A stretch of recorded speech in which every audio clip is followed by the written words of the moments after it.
voy a tratar a Yasunari Kawabata y Haruki Murakami. Mi intención, me he centrado en una serie de novelas, concretamente en una de Kawabata que se llama La casa de las bellas durmientes, y en 3 novelas de Murakami que se llaman El fin del mundo y un despiadado país de las maravillas, Norwegian Wood, que se tradujo al español como Tokyo Blues, y por último After Dark, que es una de las obras más recientes de Murakami. Pues en primer lugar voy a empezar hablando de Kawabata. Kawabata nació en 1899 y murió en 1972. Debutó como escritor en el año 1927 con el libro de la bailarina de Izu, y 10 años después alcanzó la consagración en Japón. Algunas de sus novelas más relevantes son estas que tenéis aquí: El maestro de Gol, Lo bello y lo triste, Mil grullas, País de nieve, El rumor de la montaña o Historias de la palma de la mano. Hay que destacar que fue el primer japonés al que concedieron el premio Nobel en el año 1968, y aparentemente se suicidó con 72 años, pero también se cree que su muerte pudo ser accidental. No está demasiado claro si se suicidó o fue algún tipo de accidente. También se contempla que estaba afectado por la muerte de un amigo suyo. Se cree que eso pudo ser uno de los condicionantes de su muerte. Ahora el primer libro que voy a tratar va a ser La casa de las bellas durmientes. Este libro se publicó en el año 60, y los temas principales son la nostalgia, el deterioro de la vejez, la pureza de la juventud, exaltación de la naturaleza, sexualidad, reflexión por la muerte, etc. En la novela, el protagonista es un hombre de 67 años que se llama Eguchi, al que un conocido le habla de la existencia de una casa en la que había mujeres, chicas jóvenes, narcotizadas, que dormían profundamente. Entonces los ancianos iban allí para pasar la noche en compañía de esas chicas. Entonces, debido a esta información, Eguchi le mueve la curiosidad y decide acudir a la casa. Y en el periodo de tiempo que pasa en la casa, en compañía de esas chicas, rememora su pasado, sobre todo desde un punto de vista nostálgico.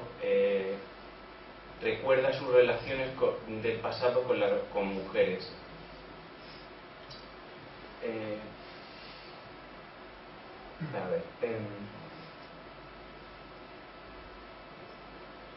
Por otro lado, aquí he destacado varias citas. Por ejemplo, esta dice: solía evocar recuerdos de las mujeres con quienes había mantenido relaciones amorosas. Quizá fuera un consuelo sumergirse en recuerdos de mujeres de un pasado remoto. Eguchi se sintió invadido por un cálido descanso que tenía algo de soledad. Esto, como he dicho, es la última idea que he comentado, que el hecho de estar en compañía de esas chicas era como una rememoración del pasado. Pero no solo esto, sino, en estas citas no la tengo, pero aquí tengo otra, porque en general los ancianos, el hecho de estar en compañía de las chicas les hacía, digamos, tener una tranquilidad a nivel de conciencia. Aquí hay otra cita que me parece muy destacable, que dice: le parecía que entre los ancianos que venían secretamente a esta casa de las bellas durmientes, debía de haber algunos que no solo miraban con nostalgia hacia el pasado desaparecido, sino que intentaban olvidar el mal que habían hecho en sus vidas. O sea, como veis, va incluso más allá del mero hecho de recordar el pasado, sino de calmar la conciencia, de sentir tranquilidad, etc. Aquí esta segunda cita también es importante. Eran 5 los colores de aquel único árbol. Eguchi se sentía cautivado por el árbol en sí. Toda la luz del atardecer era absorbida por la camelia, en cuyo interior debía de estar concentrado el calor de sus rayos. Esta cita es una clara exaltación de la naturaleza, que es un recurrente en toda la novela. Aparece continuamente imágenes de mariposas que le recuerdan a flores blancas, o esta del árbol, que concretamente esta cita a mí me recuerda mucho a la idea del sintoísmo.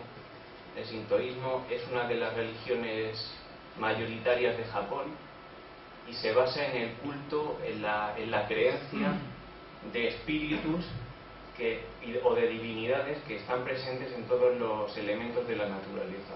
Y para mí este tipo de descripción se asemeja mucho a esa idea. Y de hecho, si os fijáis en la portada del libro, ese arco de ahí es un arco sintoísta.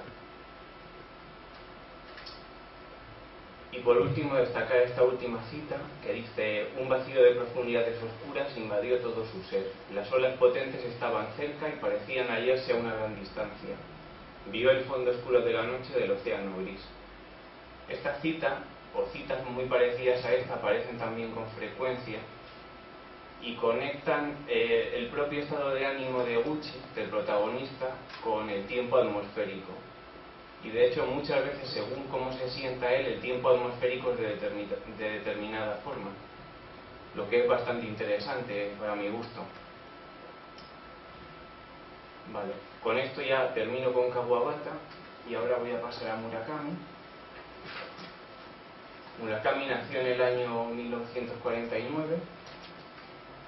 Desde su juventud estuvo muy influenciado por la cultura occidental, sobre todo por la música y la literatura, que son elementos continuamente tratados en sus novelas. De hecho, en las 3 novelas de las que voy a hablar son elementos que aparecen continuamente. Por ejemplo, canciones de jazz, canciones de blues, libros de literatura americana, británica, etc.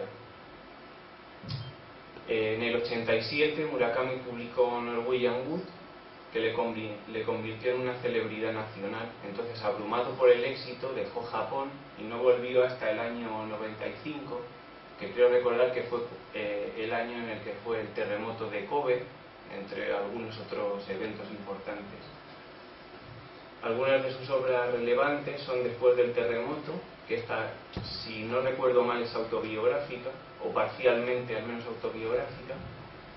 Baila, baila, baila, El fin del mundo y un despiadado país de las maravillas, que voy a comentar ahora después. Crónica del pájaro que da cuerda al mundo, Kafka en la orilla, etc. Y de hecho como tiene una calidad literaria tan buena, se consideró como candidato al Premio Nobel de Literatura en el 2013, pero finalmente no se le concedió. Y ahora el primer libro de él que voy a tratar va a ser El fin del mundo y un despiadado país de las maravillas. Este libro se publicó en el año 1985 en Japón. Aquí en España llegó mucho más tarde, aunque en inglés sí se tradujo obviamente antes. Lo curioso de este libro es que la historia se divide en dos historias de dos mundos que suceden paralelamente. Por un lado tenemos la historia del País de las Maravillas y la historia del fin del mundo. Aparentemente no guardan ninguna relación entre ellas, y a pesar de que el protagonista en las dos historias es el mismo. Entonces, inicialmente, sobre todo los primeros capítulos, son bastante difíciles de leer porque cuesta un poco entrar en la historia. Pero una vez que lees ya se van dando detalles, entonces el lector es capaz de ir conectando, digamos, los dos mundos. Y las dos historias desarrollan los conceptos de la conciencia, el inconsciente, la identidad, etc. Lo curioso es que ninguno de los personajes, ni siquiera el protagonista, es llamado por su nombre, sino por sus profesiones, por su apariencia física, por ejemplo, la bibliotecaria, el anciano, etc. Ahora voy a pasar a hacer un breve resumen de cada una de las historias. Por un lado tenemos la historia de un despiadado país de las maravillas, que está ambientada en un futuro cercano en la ciudad de Tokio, y el protagonista es un calculador. Un calculador es como una especie de informático que trabaja con datos usando su cerebro de forma inconsciente. Ese proceso se conoce como shuffling. El protagonista trabaja para una organización que se llama El Sistema. El Sistema era inicialmente un conglomerado, un conjunto de empresas, hasta que llega a adquirir un estado casi gubernamental. Y por otro lado también está la presencia de los semióticos.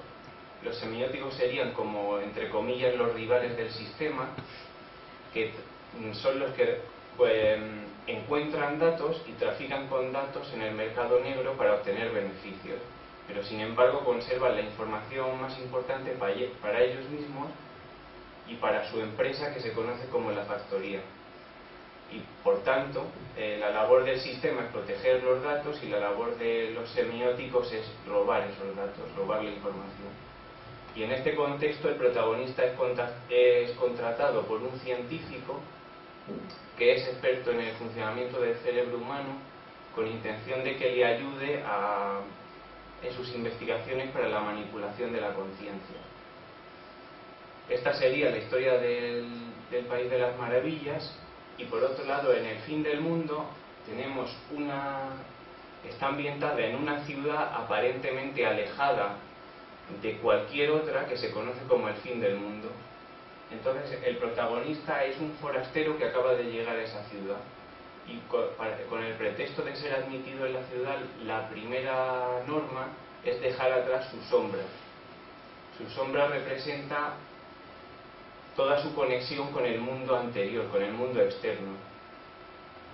Entonces es separado de su sombra para evitar que recuerde cosas del mundo externo. Y de hecho hay que destacar que los habitantes de la ciudad ninguno tenía sombra, y por eso precisamente no recordaban prácticamente nada del mundo externo. Además de esto, los habitantes de la ciudad no tenían corazón, por tanto eran incapaces de sentir y desarrollar sentimientos. Por ejemplo, no podían sentir odio, deseo, amor, felicidad, esperanza, etc. Y también, como he dicho, recuerdan poco o nada de sus vidas anteriores, ya que se han separado de sus sombras. Entonces, una vez que el protagonista es admitido en la ciudad, se le asigna el trabajo de lector de sueños.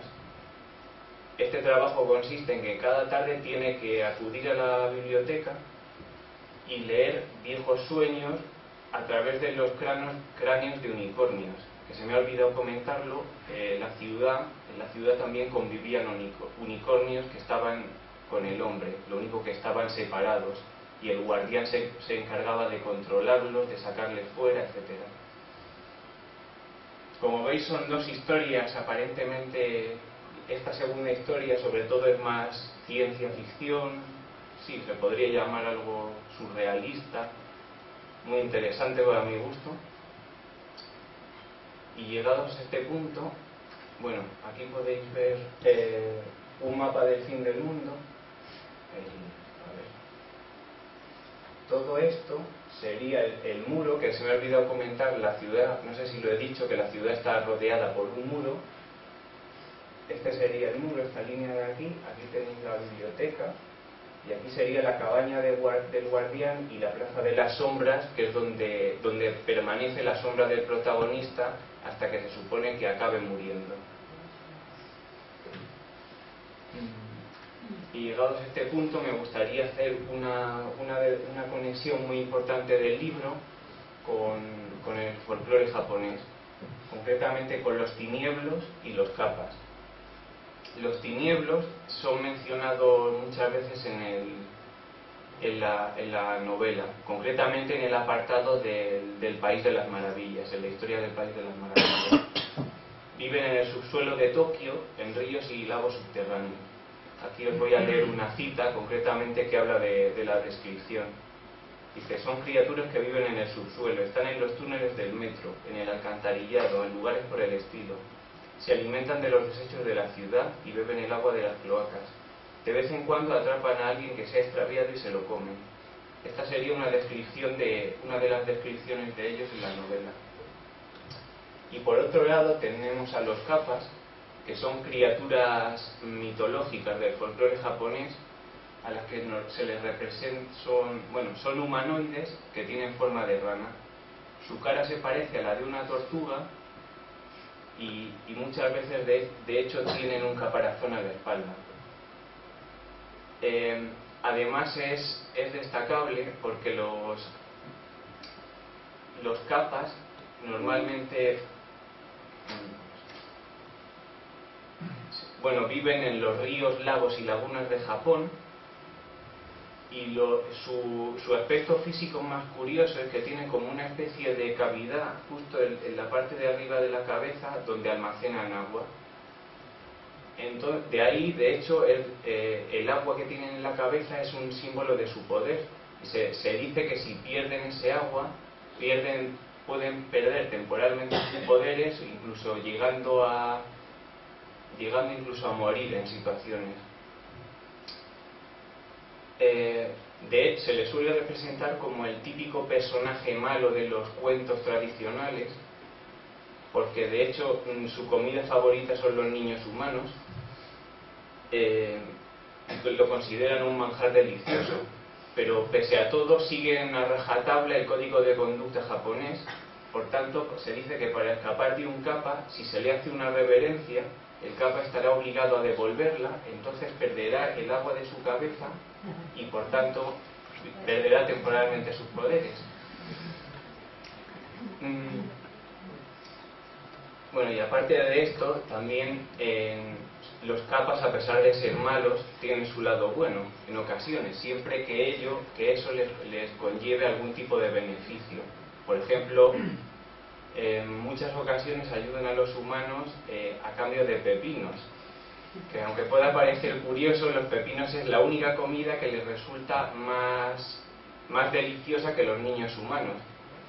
Entonces, tradicionalmente en Japón, los miembros de la familia lanzaban pepinos a las zonas de agua con los nombres de las familias escritos, y así se aseguraban de que los niños de la familia iban a permanecer a salvo. Y ya más recientemente, en Japón hay un tipo de sushi que se llama kappamaki, que consiste simplemente en arroz con un trozo de pepino en el centro, debido a los kappas. Y bueno, por todo esto que he comentado, como podéis ver, hay una relación bastante clarísima entre los kappas y los tinieblos que menciona Murakami. Aquí, estas son algunas de las representaciones. Aquí, por ejemplo, podéis ver el caparazón de tortuga, la cara de tortuga, las aletas, las piernas palmeadas que tienen. Esta es otra representación. Aquí se aprecia mejor la cavidad de la cabeza, el caparazón de tortuga.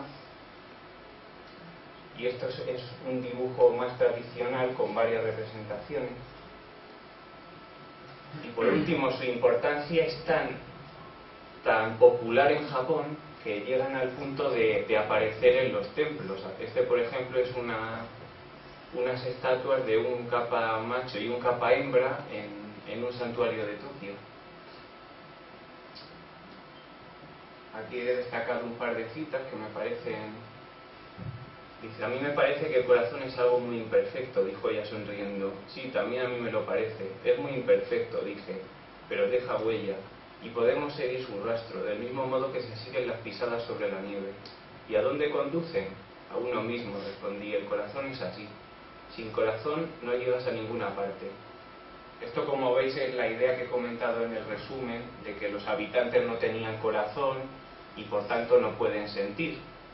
Que esto mismo está más desarrollado en esta otra cita, que es más avanzada de la novela.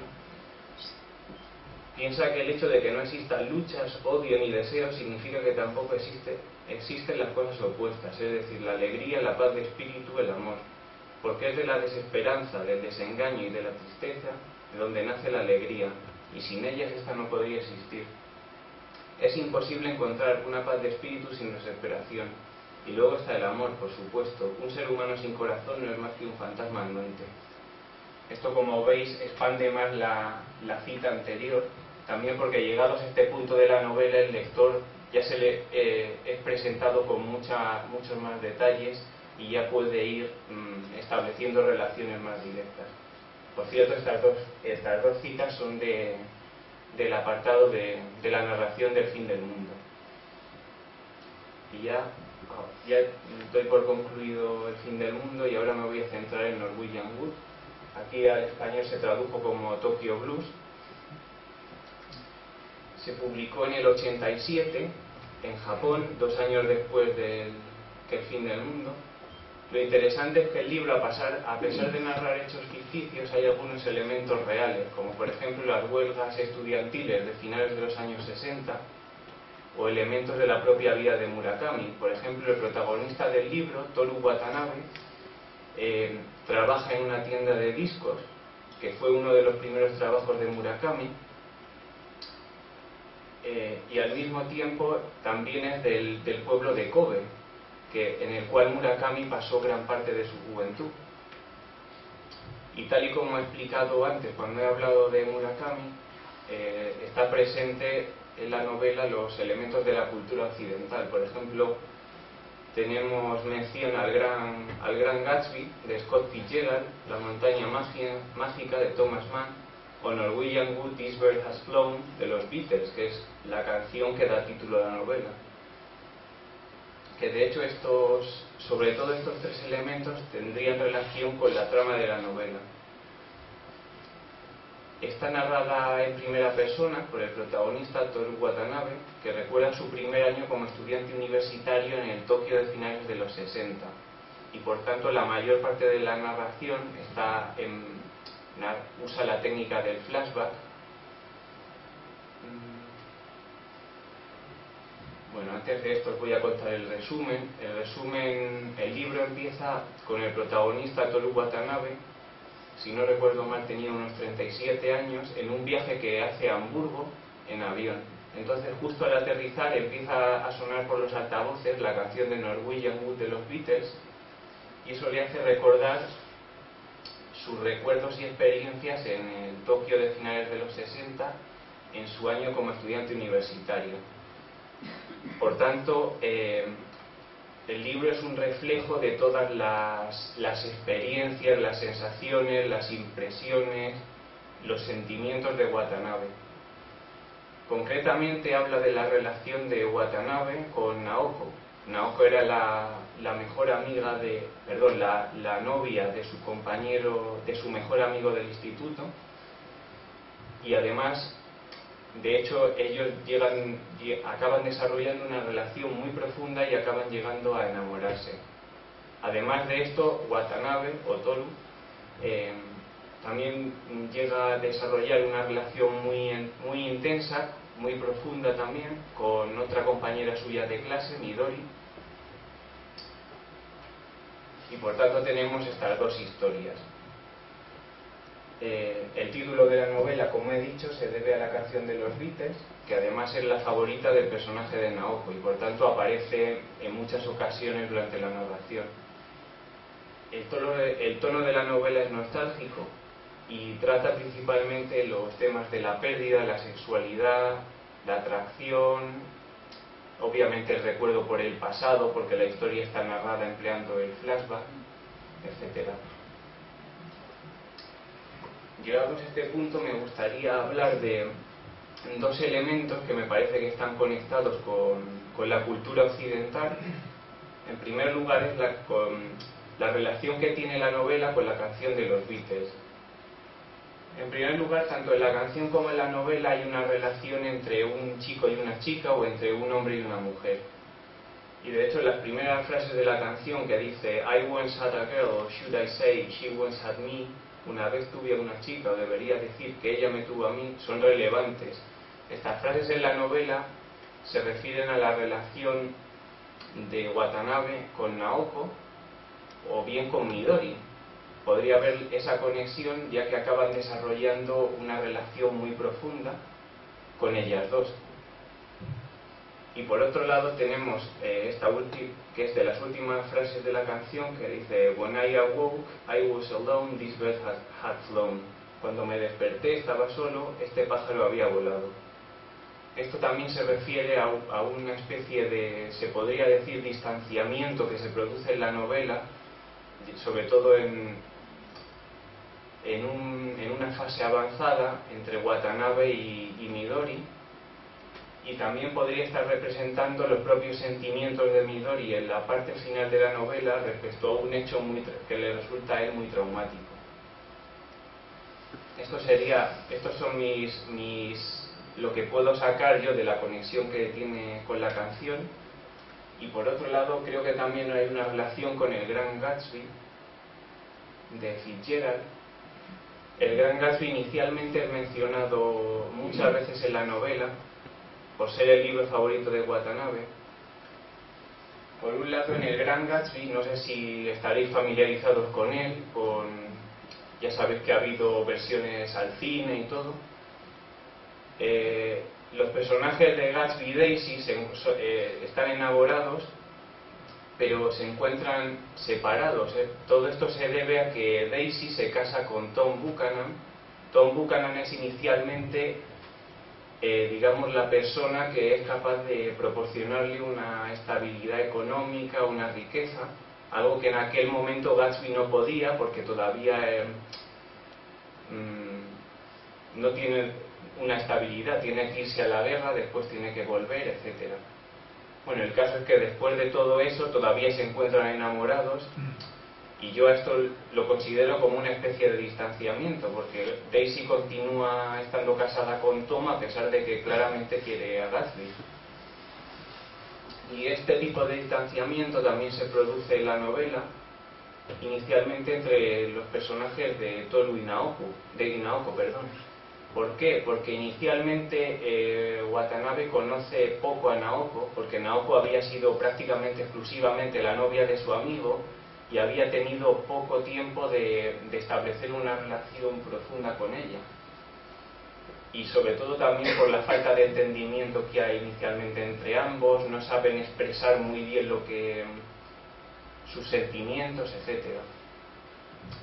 Además, también más adelante enfatiza el distanciamiento entre Toru y Midori. Aquí he destacado varias citas. La primera dice: en este mundo hay gente que, a pesar de estar dotada de un talento excepcional, son incapaces de realizar el esfuerzo necesario para sistematizarlo, y su talento se acaba malogrando. La segunda: el conocimiento de la verdad no alivia la tristeza que sentimos al perder a un ser querido. Lo único que puede hacerse es atravesar este dolor esperando aprender algo de él. Y por último, las cartas no son más que un trozo de papel. Aunque se quemen, en el corazón siempre queda lo que tiene que quedar. Por más que las guardes, lo que no debe quedar desaparece. Pues ya esto es todo con Norwegian Wood. Ahora pasaré con After Dark. Este libro es una de las obras más recientes de Murakami, ya que es del año 2004. Creo que es la antepenúltima, si no recuerdo mal. Algunos de los temas centrales de esta novela son la soledad, la alineación, el distanciamiento, la falta de entendimiento, etc. Está narrada en el transcurso de una única noche, desde la medianoche hasta el amanecer. Y lo curioso es que al inicio de cada capítulo hay un reloj en la parte de arriba de la página que va marcando la hora. Por tanto, se podría decir que la historia sucede en tiempo real. La narración, por otro lado, podría compararse con una película, ya que en muchos momentos las descripciones que encontramos se parecen a movimientos de una cámara de cine, describiendo cada ángulo, cada perspectiva, etc. El título de la novela, After Dark, como es habitual en Murakami, que pretende siempre hacer algún tipo de referencia a la cultura, a la música, a la literatura, está basado en la canción Five Spot After Dark del trombonista americano de jazz Curtis Fuller.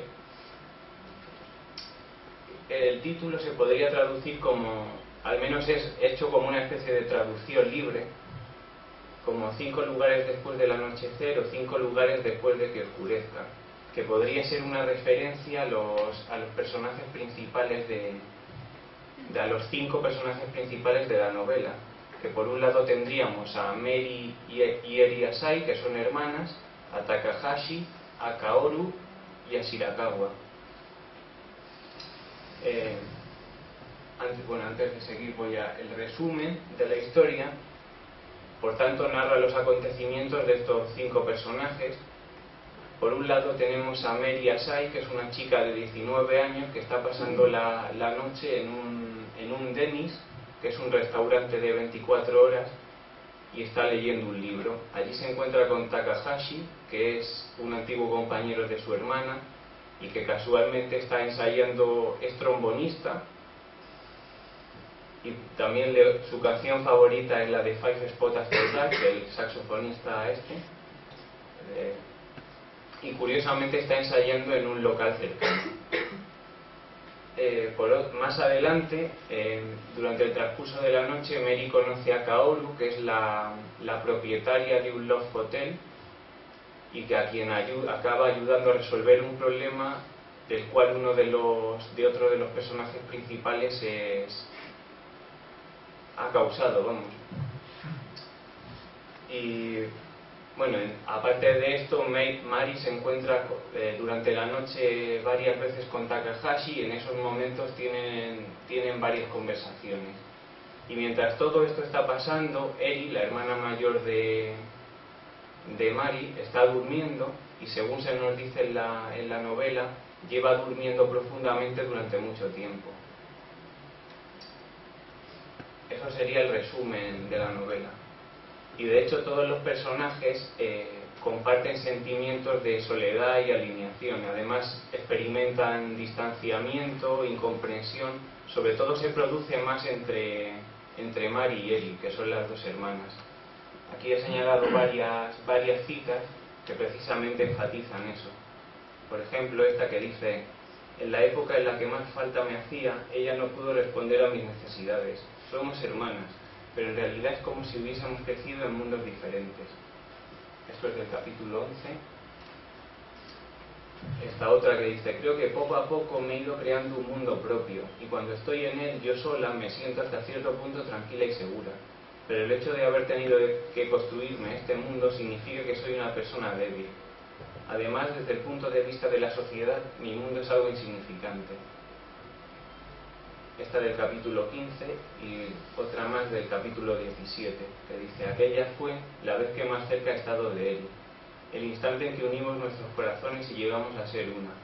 Tengo la sensación de que a partir de ese momento empezamos a separarnos, cada vez más, hasta que acabamos viviendo en 2 mundos aparte. Nosotras fuimos incapaces de volver al punto de partida. Como veis, todo esto enfatiza, estas 3 citas, enfatiza lo que he comentado: sentimientos de soledad, de distanciamiento, de un poco como te sientes como separado de los demás, etc. Aparte de esto, un dato interesante del libro es la presencia de lo que parece ser una realidad distinta a la original, lo que podríamos llamar un mundo paralelo. Este mundo se manifiesta en parte del periodo de tiempo en el que Eri, que es la hermana mayor de Mary, se encuentra durmiendo. Podría representar la conciencia de Eri mientras está durmiendo y enfatizar su soledad y distanciamiento con el mundo real, el hecho de que se está encerrando en sí misma. Pero sin embargo, tal y como se describe en la novela, este mundo parece manifestarse y existir por sí mismo, que no es algo, digamos, que la mente de Eri está creando en el periodo del sueño, sino que existe realmente.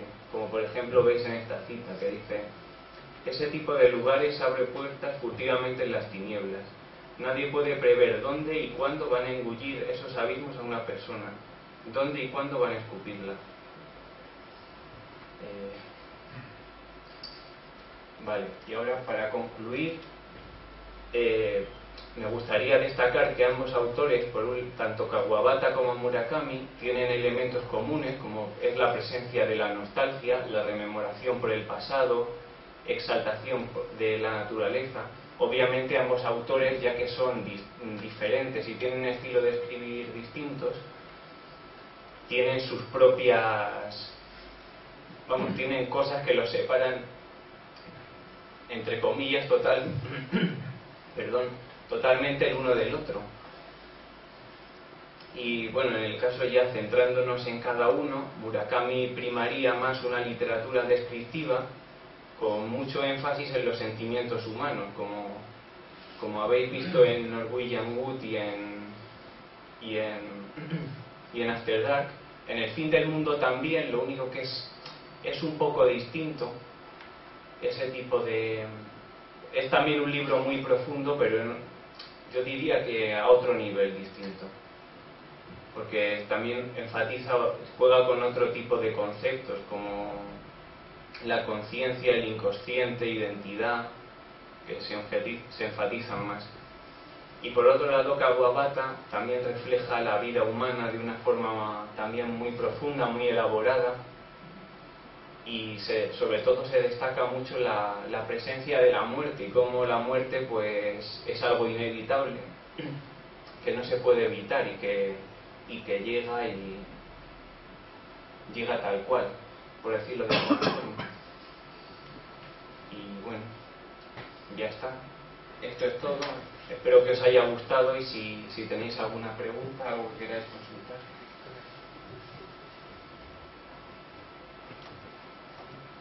¿Nada?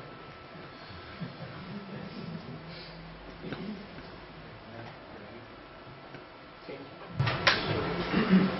Yo quería comentar que si aquí hay alguien que esté interesado en las obras de Murakami o no está acostumbrado a leerlas, en Facebook hay un grupo como de lectores y fans asiduos de Murakami. Simplemente tienen que buscar Haruki Murakami en canal y les aparece. Vale. ¿Algo más? Pues vale, esto es todo. Espero que